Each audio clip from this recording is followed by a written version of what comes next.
So one of the most common questions I get on the job from crew members just starting out in the industry is, should I buy equipment, or when should I buy my first camera? And generally, my response is, what am I, your dad?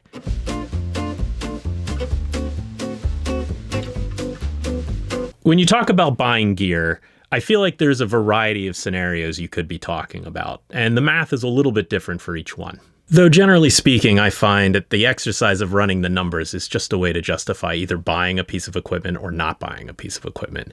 About twice a year, I sit down and make a spreadsheet because I want to buy something to see whether it would be profitable or not. And it's usually just a way of justifying buying it. I've already decided whether I'm going to buy it or not. I just need a spreadsheet to tell me, hey, it's okay. You're not just buying a toy you really want to play with. This is an investment. That said, let's get into what I've learned over many, many years of buying what will eventually become very expensive doorstops.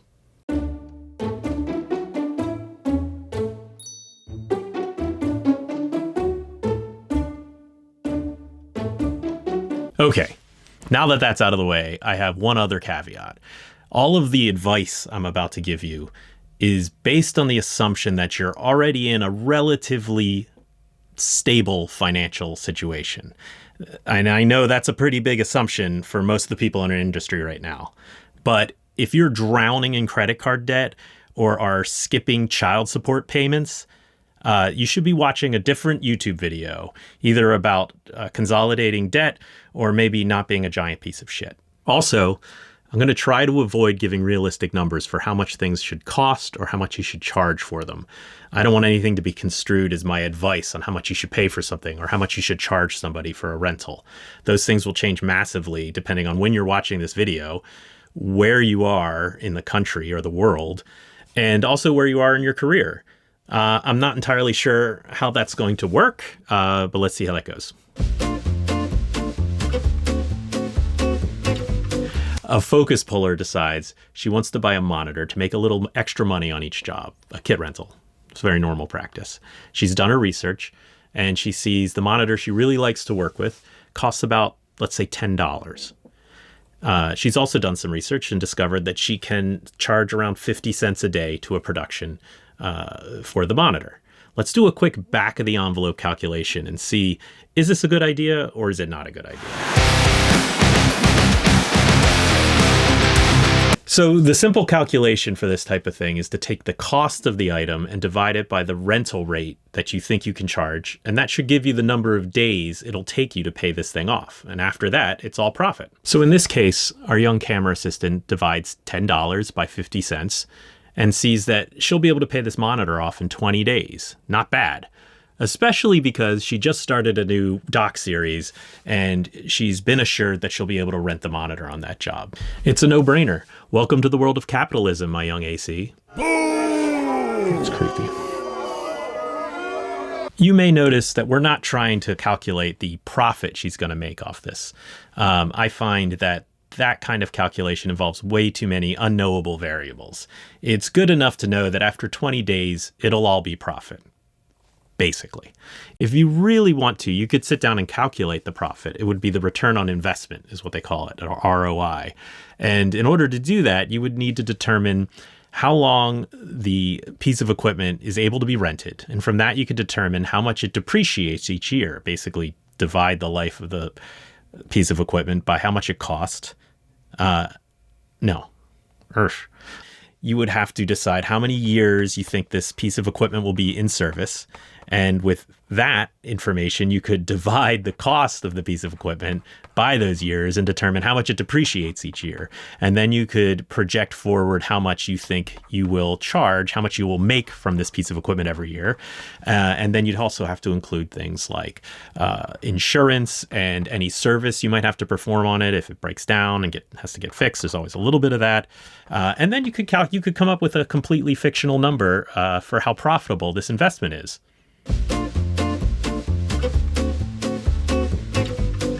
Okay, now our camera assistant has graduated to becoming an operator. And the DP she works with very often has assured her that if she buys the new Acme camera, that she will be able to rent it on most of the jobs that they work on together. So she does some research and she sees that the camera costs around $100 billion. But she also has found out by looking online at different rental services and also calling some rental houses that the camera rents for around $10 billion a day. So let's do that back of the envelope calculation. Okay, so $100 billion to buy, $10 billion a day in rental. That math's pretty easy. Wow, this thing's going to pay itself off in 10 days. Let's go. She should definitely buy it. But hold on a second. It gets a little bit more complicated than that. You'll notice that she is comparing what it costs to buy this camera to what a rental house would charge for this camera. But generally speaking, a rental house isn't just going to hand production a camera in like a paper bag or something. There's probably a case involved. Rental houses usually include things like batteries, a minimal amount of recording media, and things like handheld accessories, maybe like a camera cage or something like that, depending on the camera. All of these things are usually thrown in for free or part of the package that a rental house will rent for. So our camera operator has to buy these things, and guess what? She can't charge extra for them. So that changes the math. So our camera assistant does some research and sees that most rental houses and owner operators tend to include a case, obviously, 3 batteries, 3 cards to record on, handheld accessories, a power supply, and all of this is going to, in the end, cost her around $200 billion, which changes the math a little. She still can only charge $10 billion a day for the rental. So it changes it from taking 10 days to 20 days of rental to pay off. Still really good, in my opinion. And if she's working enough and she's going to work with this one DP who says they're going to use this camera, she should buy the camera. But at least now she has a realistic idea of how long it's going to take to pay off. Okay, now things get a little bit more complicated.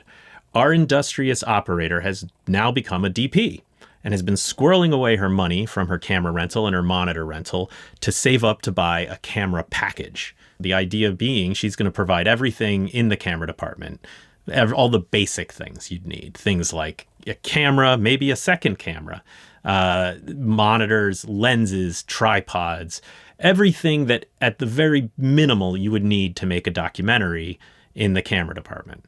There might be other things like specialty lenses or specialty gear that a production would have to also additionally rent. But the idea here is she's able to say, listen, I've got everything we need. You don't have to go to a rental house if we're just shooting basic interviews, verite, and B-roll. In fact, there's several items that she feels like she'd like to add to her package that she hasn't been able to work with in the past. This is a good excuse to do that.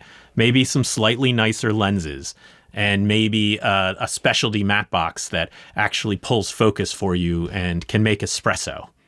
A Preston Cafe Mate box, if you will. Having a little bit of experience with this now, our operator, now turned full-fledged DP, sets up a spreadsheet and lists all of the items that she feels like she needs to buy, all of their costs, and also how much she can rent it for. And she knows from experience she's going to have to throw in a few things like batteries, media, cases. So that's all in there. The whole package comes in kind of pricey at around 1,000 doubloons a day, which is a lot of doubloons. But it's okay, because she's also added up all of the rental rates, not including the batteries or cases or media, and she feels like she can charge 100 doubloons a day. So no problem. No problem. The mistake our DP is making is she's thinking in terms of rental rates and not in terms of the production's budget. Generally speaking, a line producer or whoever's making the budget isn't calling up a DP and asking them what they would like to have and then putting the budget together from that list. In fact, probably they haven't even hired a DP by the time this budget has been made. If you're lucky, whoever's putting together this budget has a knowledge of what current camera technology is and knows what kind of cameras and lenses and monitors one would need to deliver the product that the producer has promised to the streamer or the network or whoever. If you're not lucky, then whoever it is putting the budget together has just copy and pasted a number from the last reality show they worked on, and that was shot on Betamax. Either way, I'm guessing they didn't budget for the Cafe Mate box. This has been my situation for years. So basically, when I first talked to a production about equipment, I generate a giant master list of all of the gear I think we're going to need. And then I send them an itemized list of all the items that I'm going to provide, along with the rental rate for each of them and a total as an estimate. And then their heads explode. And then after a little while, we sit down and have a nice, calm conversation about their budget. And I end up heavily discounting all the gear I'm providing to make it fit within their budget. So you can see what's going on here. Basically, the more equipment I add to this list, the more I have to discount it to make it match or come close to this fixed number that's their budget. So at a certain point, I'm just throwing in equipment for free. Now, there is a certain point where it just won't work. If they come to me with a budget based on using a Sony FX3 with photo lenses, and I am trying to squeeze in an Alexa 35 with anamorphic lenses, it's just never going to get there. But if they've budgeted a reasonable number that a reasonable rental house would be able to match and provide all the equipment they'd need to get their job done, then I kind of have to play ball, even if it means not including a lot of the things that I would like to work with. And then I have to make a tough decision. Do I heavily discount them? Or do I bring them for free? Or do I leave them at home because they're not paying for them?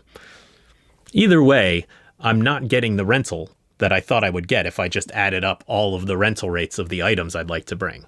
And to be fair, this is what rental houses do all the time, at least good rental houses. They'll send you an itemized estimate for all of the stuff that they think they'll need, or maybe that the DP asked for. And the production will come back with a number that's totally different than that number. And then the rental house will heavily discount either through days or percentage discount, and they'll make it work. And then often they'll end up throwing in a bunch of equipment just to keep the DP happy because they want future jobs from that DP. In this case, I'm the rental house and I want to keep me, the DP, happy because I really would like to work with this guy again someday. This probably warrants a whole nother video, but the way I've started doing things now is I just give a fixed number for a particular camera package on a particular type of project, like whether it's a documentary or a commercial. I'll probably have slightly different rates. And then on the job, I'll just bring everything I have that I could use. It's just not worth sitting and negotiating over every little lens or every monitor when I know for a fact I'm probably just going to discount it to make it work anyway, or I'll just end up bringing it just in case we use it. And most producers don't want to sit there and nickel and dime either over all these little items. I find commercial producers, this is pretty much the standard. Documentary producers, they generally still want to see an itemized list of what you are probably going to bring with you because they need to do their due diligence and check with other rental houses to make sure they're still getting an okay deal. But generally, I'm at the point now where I want to skip the charade that they're renting from like a shopping list of gear. I mean, in the end, it's going to be a kit. They're using the whole kit. And whether they pay for it or not, I'm probably going to bring everything we could possibly use if I own it.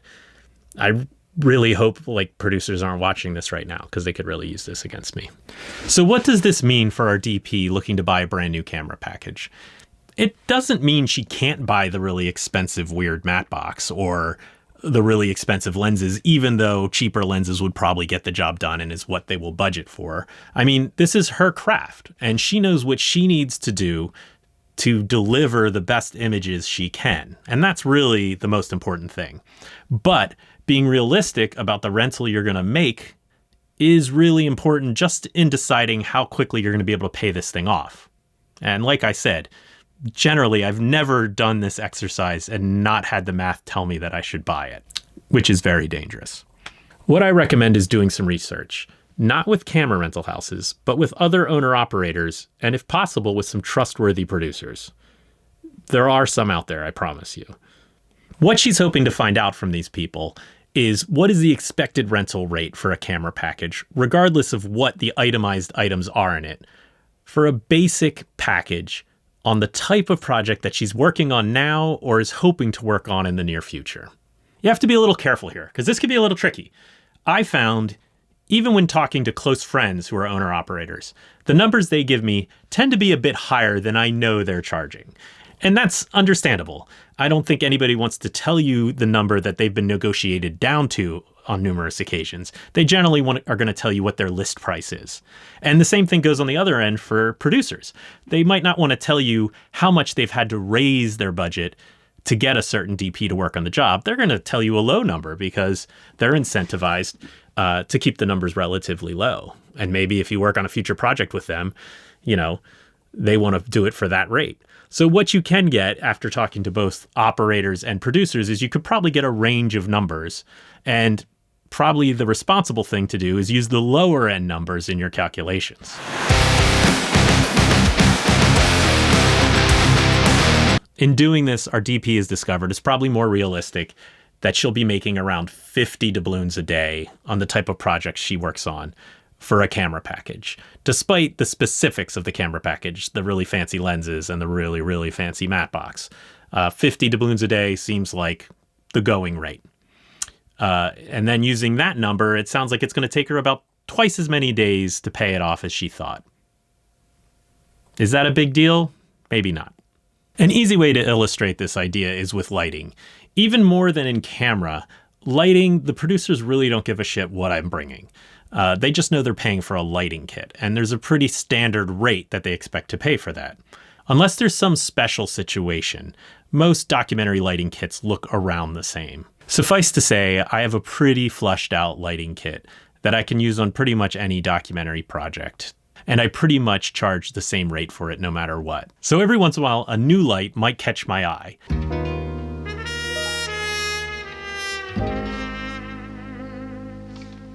It's something that's going to make my job a lot easier or allow me to do something I haven't been able to do in the past, or just allow me to keep current with the technology.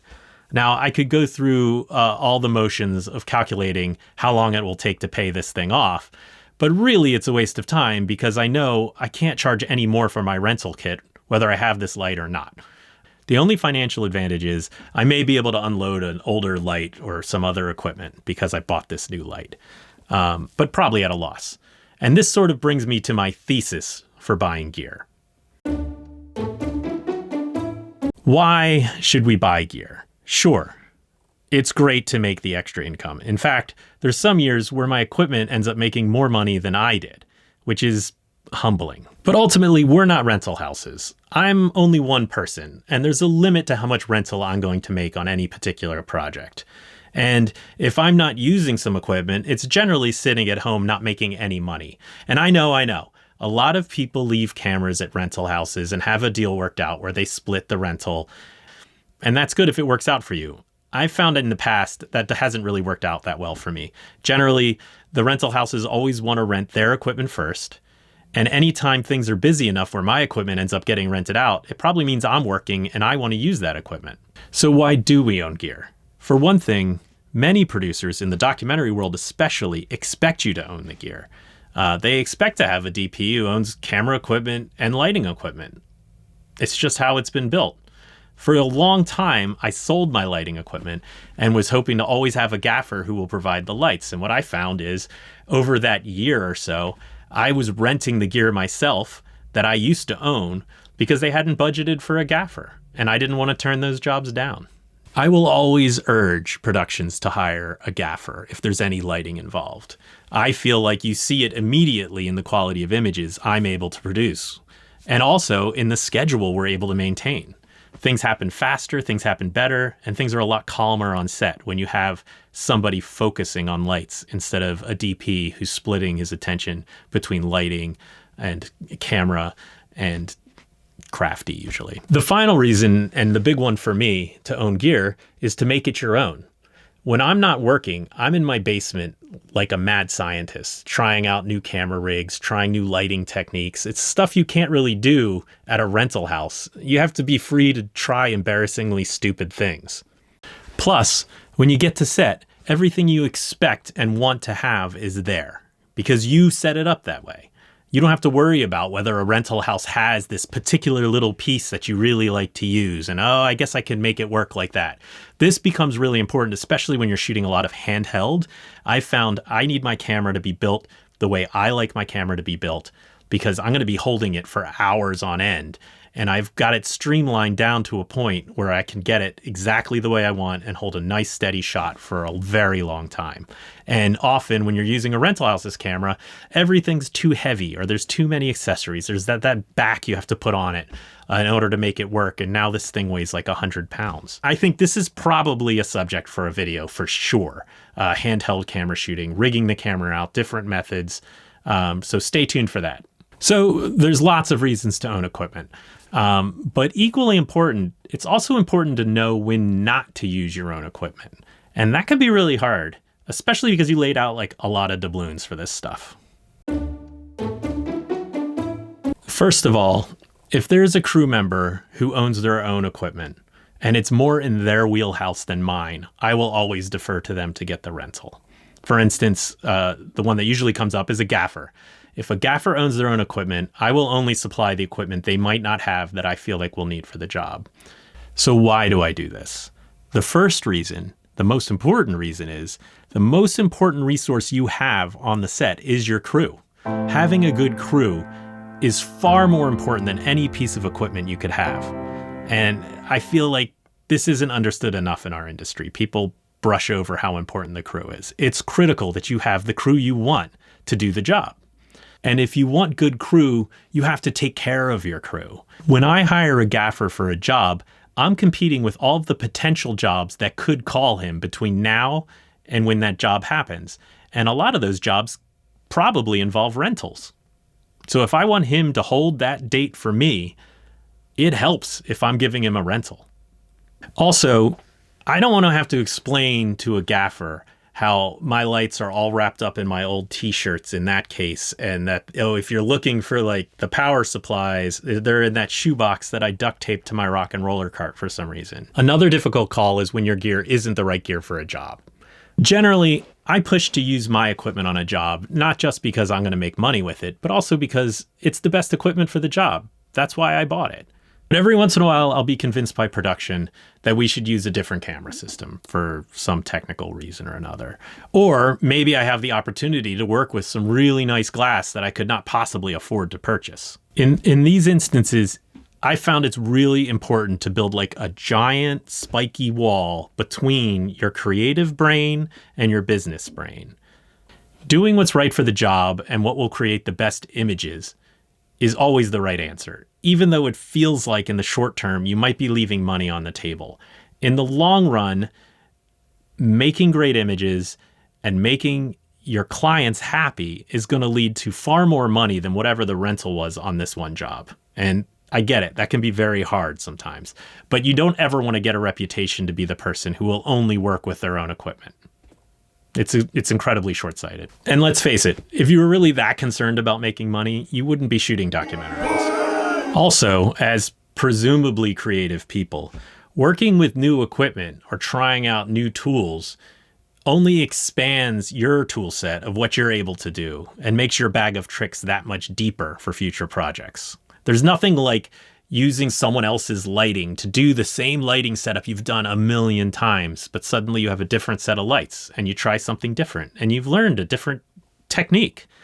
I found it's an interesting way to keep things interesting for me when things start to feel a little bit repetitive and like I've been lighting the same lighting setup over and over again. The last thing I want to touch on is having an exit plan. And admittedly, I'm not really great at this. Basically, the same back of the envelope calculation that convinces you to buy whatever piece of equipment you want to buy also will convince you to keep any piece of equipment you have, even though it's outdated.